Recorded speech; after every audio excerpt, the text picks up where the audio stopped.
Good morning बच्चों। जैसा कि हमने पिछले वीडियो लेक्चर में आपसे बात की थी, एसिडिक स्ट्रेंथ को रिलेट करने की कोशिश कर रहे थे कार्बोनिल कंपाउंड्स की। अभी आपके सामने कुछ वैल्यूज लिखी हुई हैं। ये वैल्यूज लिखने का बस ये कि इनको याद नहीं करना, but you will have the idea. जैसे पिछली क्लास में आप याद करो, हमने एक अल्केन का मॉलिक्यूल लिया था और एक कार्बोनिल कंपाउंड लिया था। अच्छा, कार्बोनिल मीन्स एल्डिहाइड्स और कीटोन्स। अभी हमने एल्डिहाइड्स के अलावा भी बहुत सारे लिए, तो आप एक बार इनकी वैल्यूज को देख लें। दिस वन इज एमाइड, इसका जो पीके है वो 30 है, एस्टर 25, साइनाइड ग्रुप लगा है तो फिर 25, लगभग ऑलमोस्ट सेम है। आफ्टर दैट कीटोन 20, एल्डिहाइड 17, और ये आप जानते हैं, इसे कई बार आपसे मुलाकात हो चुका है। This one is acetyl acetone, बड़ा पॉपुलर, जबरदस्त यहाँ का हाइड्रोजन एसिडिक है और इसीलिए इसका वैल्यू कम है। अच्छा देखिए, सीधा आप जानते हैं कि अगर K बड़ा होगा, देखिए मैं यहीं पे लिख रहा हूं बीच में, देखिए अगर K बड़ा होगा तो बताओ बेटा pK छोटा होगा। K बड़ा तो pK छोटा, और हम मानते हैं कि ऐसा एसिड अच्छा होगा। मतलब अच्छे एसिड्स का dissociation constant, ionization constant K का वैल्यू ज्यादा होता है, और बेटा अगर K का वैल्यू ज्यादा होगा तो pK ऑटोमेटिकली कम होगा। मतलब कहना चाहते हैं अगर इनमें ऑर्डर लिखना हो, जैसे there is so many exams, बहुत सारे एग्जाम्स में डायरेक्टली यही पूछ लेता है कि किसमें ज्यादा एसिडिक H है, तो उसका सिंपल सा तरीका है, एक तो रास्ता है कि सबकी वैल्यूज याद कर ले जाए, वो तो प्रैक्टिकली पॉसिबल नहीं है। तो हमारा आइडिया क्या है कि हमें क्या करना है, जैसे हमें इन H को मार्क करना है, क्योंकि ये सारे H कैसे निकलेंगे, ऐसे बेटा ये है। मान लीजिए अगर आपको इसकी एसिडिटी चेक करनी है तो क्या करते हैं, हाइड्रोजन ये दोनों इलेक्ट्रॉन कार्बन को देके जाता है, और हाइड्रोजन दोनों इलेक्ट्रॉन कार्बन को देके जाता है, मतलब सेटअप कैसा बनेगा बताओ, H+ के फॉर्म में निकले, क्योंकि एसिड कैसे क्या करता है, एसिड H+ लूज करता है। फॉर एग्जांपल हम कहते हैं HCl, तो HCl में हाइड्रोजन अपना इलेक्ट्रॉन छोड़ के जाता है, और वो अपना इलेक्ट्रॉन किसको देता है, क्लोरीन को। जैसे यहाँ की हम बात करें तो बताओ H अपना इलेक्ट्रॉन छोड़ के जाएगा, H अपना इलेक्ट्रॉन छोड़ के जाएगा, और दोनों कार्बन को मिल जाएगा कि नहीं, और दोनों कार्बन को मिल जाएगा तो कार्बन पे कौन सा चार्ज आएगा, negative, C double bond NCH3 whole twice, और साथ में क्या रिलीज हो जाएगा, H+। अब देखिए हमने बताया था कि इसकी एसिडिटी, ये जो H+ है उसी की स्ट्रेंथ को हम pK से कवर अप कर रहे हैं, समझ रहे हैं। जैसे अगर pK का वैल्यू छोटा होगा, जितना छोटा pK होगा एसिडिक स्ट्रेंथ उतनी ज्यादा होगी। जैसे यहाँ पे वैल्यू 30 है, फिर सिमिलरली एस्टर में भी आपने H+ निकाला, again you will have a carbon ion, और इस बार वैल्यू कितनी आ रही है, 25। फिर आप H+ निकाल, देखिए H+ का मतलब प्रोटॉन है, तो हम हर बार क्या करते हैं, प्रोटॉन निकालते हैं, और प्रोटॉन निकालते हैं और फिर हम एसिडिक स्ट्रेंथ को समझते हैं। तो हमें लगता है ये डाटा आपको क्लियर होगा, परफेक्ट समझ में आ रहा होगा, और ये इनकी रिलेटिव एसिडिक स्ट्रेंथ है।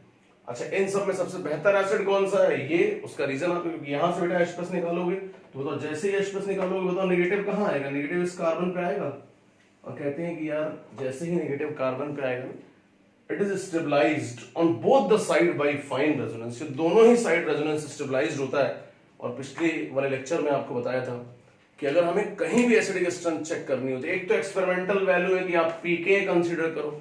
अच्छा, लॉजिक से कैसे समझते हैं, तो लॉजिक से समझने का तरीका है कि आप H+ निकालते हैं और स्टेबिलिटी चेक करते हैं, और अगर एनायन जितना बढ़िया होगा, जितना स्टेबल एनायन होगा, कहते हैं एसिडिक स्ट्रेंथ उतनी ज्यादा होगी, हाइड्रोजन उतना ज्यादा एसिडिक है। अब जैसे मैं कुछ एग्जांपल्स लेके आपसे बात करता हूं तो हमें लगता है बात ज्यादा परफेक्टली समझ में आएगी। ये यहां तक बात क्लियर है, समझ आ रहा होगा मुझे, आपको लगता है तो समझ आ रहा है। तो पिक्चर यही है कि हमें, फिर मैं देखिए रिपीट कर रहा हूं, मैं कह रहा हूं कि अगर वैल्यू फाइंड आउट करना है तो वैल्यू तो देखिए pK की वैल्यू से हम एक अंदाजा तो लगा ही सकते हैं एसिडिक स्ट्रेंथ के बारे में, लेकिन अगर हमें थियोरेटिकली, जैसे एग्जाम में हमें सवाल आएगा तो हमें वैल्यूज थोड़ी दिया होगा, वैल्यू तो खाली समझने के लिए है। तो अगर सवाल आएगा तो हमारा तरीका यही है कि हम करेंगे क्या कि लॉजिकली समझेंगे, और लॉजिक क्या है, तो किसी भी H का अगर हमें एसिडिक स्ट्रेंथ कवर अप करनी है, किसी भी H का एसिडिक स्ट्रेंथ कवर अप करनी है, तो हम करते क्या, उसको H+ के फॉर्म में निकाल देते हैं, तो निकालने के बाद क्या बनता है, एनायन। और एनायन भी कौन सा, चूंकि हम कार्बन की केमिस्ट्री पढ़ रहे हैं, तो बताओ बेटा क्या बन रहा है, कार्बन आयन बन रहा है। कार्बन पे नेगेटिव, इसलिए क्या, कार्बन आयन। हम इसका स्टेबिलिटी चेक करते हैं, और अगर ये जितना स्टेबल होगा, जितना कार्बन आयन स्टेबल होगा, उतना ही अच्छा हम मानते हैं कि हाइड्रोजन एसिडिक है। जैसे मैं करके दिखाता हूं, या हमने इवन एल्डोल या बहुत, क्योंकि देखिए इस बात पे बहुत ज्यादा स्ट्रेस देना जरूरी है, क्योंकि आगे बहुत सारे नेम रिएक्शंस इसी बेसिस पे होने वाली हैं। जैसे आपको मैं बताऊं, एक सिंपल सा एग्जांपल, जैसे अगर कोई हमसे कहे कि सर ये एग्जांपल आपके पास है,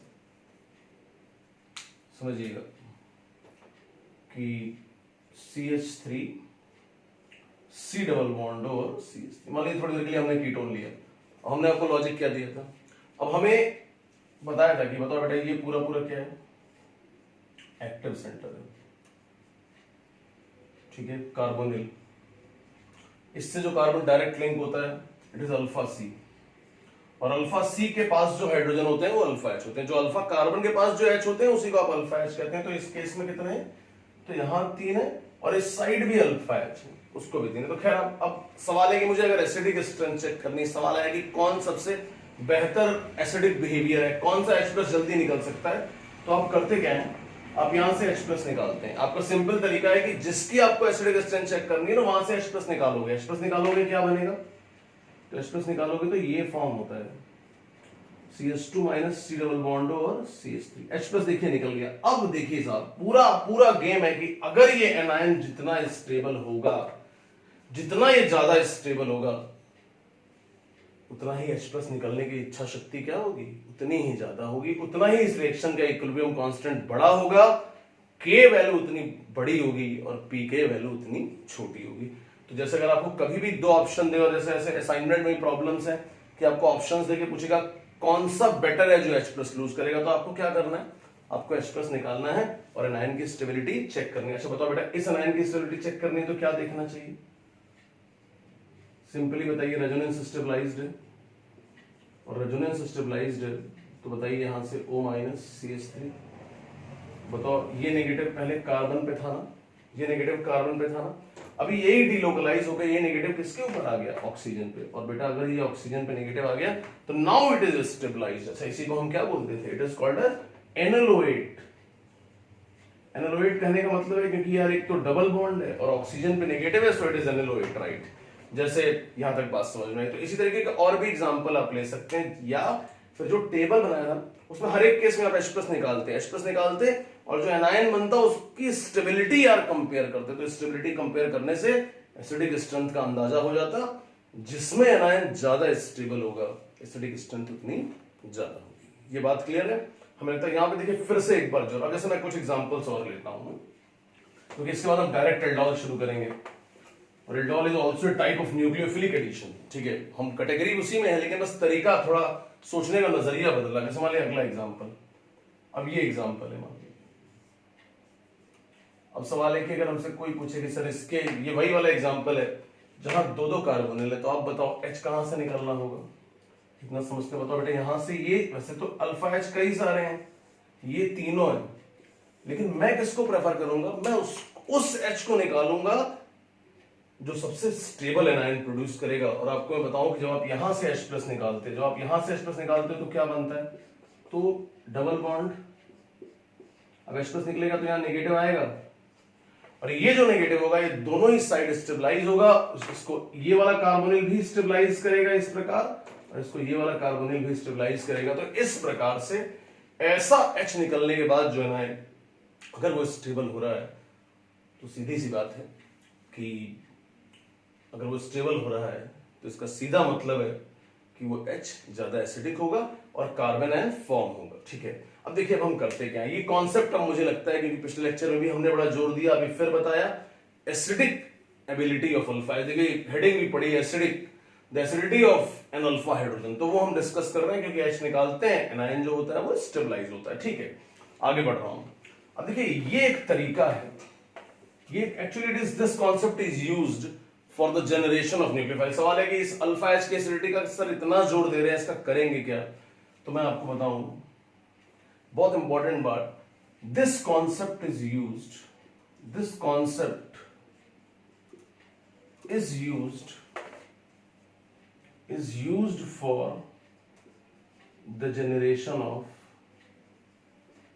this concept is used for the generation of carbon ion। देखिए हम चूंकि ऑर्गेनिक केमिस्ट्री में हैं तो हम उसी पे बात करना चाहते हैं कि ये जो कॉन्सेप्ट है ना, इसकी मदद से हम कार्बन आयन बनाते हैं। अब समझो तुम, ठीक है, कहने को तो हम बड़ा एफर्ट लगा रहे हैं कि यार H निकल जाएगा, एसिडिक है, एनायन स्टेबलाइज होगा। लेकिन सवाल है कि ये जो एनायन बनेगा इससे करेंगे क्या। देखिए अब क्लियरली बताऊं, देखिए कार्बन आयन का मतलब क्या होता है, कार्बन हैविंग नेगेटिव चार्ज भाई। और अल्टीमेटली ऑब्जेक्टिव मेरा ये है ये बना देना, क्योंकि आप अच्छे से जानते हो अगर इसे बना दिया ना यार तो न्यूक्लियोफिलिक एडिशन कराने से हमें कोई रोक नहीं सकता। और यही अगली रिएक्शन है जहां पे आप इसको बनाते हो। देखिए पहला ऑब्जेक्टिव है कि इसको बनाना है, और बनाने के लिए ही किस कॉन्सेप्ट को यूज कर लिया कि because alpha H is acidic. अब सवाल है करेंगे क्या, समझिए। जैसे मान लीजिए हमारे पास कोई एक कार्बोनिल लिया, ठीक है, हमने जस्ट गिव टेकन, ठीक है। अगर हमने कार्बोनिल लिया और मान लीजिए जब हम पहले से मालूम है कि alpha hydrogen acidic, alpha hydrogen के अंदर एसिडिक बिहेवियर है, तो अगर बेटा एसिडिक बिहेवियर है और तुम थोड़ा सा बेसिक मीडियम करो तो बताओ एच निकल जाएगा कि नहीं। मतलब हम करते क्या, जैसे ये लिया और हमने क्या किया, हमने मीडियम को थोड़ा बेसिक कर दिया, तो यार अल्फा एच तो वैसे भी निकलना चाहता था, वैसे भी उसकी इच्छा थी क्योंकि एनायन स्टेबलाइज है। अब लेकिन जब तुम बेसिक मीडियम करोगे ना तो अल्फा एच और आसानी से निकलेगा, और आसानी से निकलेगा। देखिए मैं अलग से दिखा देता हूं, ये एच अभी बेस आएगा और बेस करेगा क्या, तो यहां से बताओ एच निकाल देगा कि नहीं, और H प्लस निकालेगा, H नहीं H प्लस निकालेगा, और ये दोनों इलेक्ट्रॉन कार्बन को मिल जाएगा, और कार्बन को मिल जाएगा तो कार्बन पे कौन सा चार्ज आ जाएगा, CH2 minus C double bond और H। The important point is that कि बेस एक्सेप्ट सच। देखिए बेस का काम ही यही होता है, आपने 11th में आने के में पढ़ा होगा, Arrhenius concept, Lewis concept, Bronsted concept, सबका यही था कि सब बता रहे थे बेस क्या करता है। तो बेस क्या करता है, बेस इज प्रोटॉन एक्सेप्टर, मतलब H प्लस लेता है। तो जैसे ही H प्लस लेगा ये दोनों इलेक्ट्रॉन कार्बन को मिलेगा, और जब ये कार्बन को मिलेगा तो कार्बन पे कौन सा चार्ज आएगा, नेगेटिव। अब बताओ बेटा, इसी की तो बात हम कर रहे हैं, क्योंकि यही हमारी असली चीज है जो आगे यूज होने वाली है, और यही हमारा अटैकिंग न्यूक्लियोफाइल है जो कि आगे एल्डोल में काम करने वाला है, या इवन और बहुत सारी नेम रिएक्शंस जैसे पर्किन कंडेंसेशन, नोएंगल कंडेंसेशन, कई जगह माइकल एडिशन, बहुत सारी नेम रिएक्शंस। और सबका सिद्धांत यही है कि हम बार बार क्या खोजेंगे, कोई ऐसा सेटअप खोजेंगे ना जिसमें अल्फा एच एसिडिक हो, और एसिडिक हो तो हम बेस यूज करेंगे। बेस क्या करता है, बेस H प्लस निकालता है। अब बेस बताओ जैसे ही H प्लस निकालेगा, क्योंकि ये H तो वैसे भी एसिडिक है, क्योंकि इसकी पीके वैल्यू से भी हमने कल बताया था कि जो एल्डिहाइड और कीटोन्स का पीके होता है वो 16 से 20 के बीच में होता है, तो उसके अंदर एसिडिक बिहेवियर है। और बेटा अगर एसिडिक बिहेवियर है तो बेस एक्सेप्ट्स H प्लस, और ये क्या बना दिया, न्यूक्लियोफाइल। और अगले लेक्चर में हम यहीं से बात करेंगे, बहुत बेसिक से एल्डोल स्टार्ट करेंगे, क्योंकि aldol is also a type of nucleophilic addition. लेकिन न्यूक्लियोफिलिक एडिशन कराने के लिए न्यूक्लियोफाइल चाहिए, और वो न्यूक्लियोफाइल कहां से आएगा, it comes from here. So aldol is a type of nucleophilic addition reaction, concept आपको पता है, और हम अगला लेक्चर यहीं से स्टार्ट करेंगे, दैट इज एल्डोल कंडेंसेशन, बहुत स्ट्रॉन्ग रिएक्शन। Thank you.